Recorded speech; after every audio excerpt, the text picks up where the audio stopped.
He's on the NORML Board of Directors. That's National NORML. He's been defending victims of the war on cannabis since 1968. He's fighting for your freedom. Let's hear it for Jeffrey Steinborn. Anybody out there? I must respectfully disagree with my colleagues because I am not in favor of I-502. I-502 does not legalize. It does not accomplish anything. I'm on the board of directors of NORML, and NORML voted to support it with some very strong reservations. Our reservations were primarily, we don't think it's going to work. In order for it to work, people who want to produce it and supply it to you consumers are going to have to register with the liquor board. The liquor board has to give their names to the federal government, who promised to prosecute them.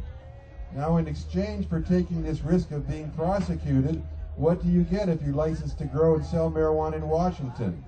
Given the tax scheme, you're allowed to grow marijuana you can probably sell for $400 or $500 an ounce. Now, who the hell is going to do that? It's just a scheme that won't work, and it's a tragedy because we are ready to legalize in Washington, but I-502 doesn't do it. Now, here's how you should decide if you want to vote for I-502 or not. If you believe that enough people will sign up to be producers of marijuana, given the fact that they'll probably be prosecuted and probably won't make any money, if you believe they'll do that, and if you don't want to drive anymore, because all regular users of cannabis will be disqualified from driving along with patients, if you believe those things, and if you don't mind paying $400 to $500 an ounce for I-502, then you should vote for it. You don't want to talk to the people! Thank you! But if you want to legalize, you should let them know that we're not going to buy this fraudulent attempt at fooling us and making us think it's legalized when it's really a government sting in disguise, when it's really sucked up all the money of the movement. We could have had money to have a good initiative, such as Sensible Washington is putting out there.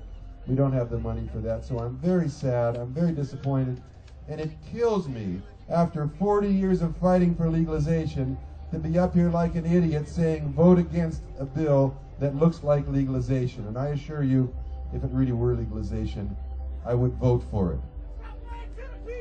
So, those are my final thoughts.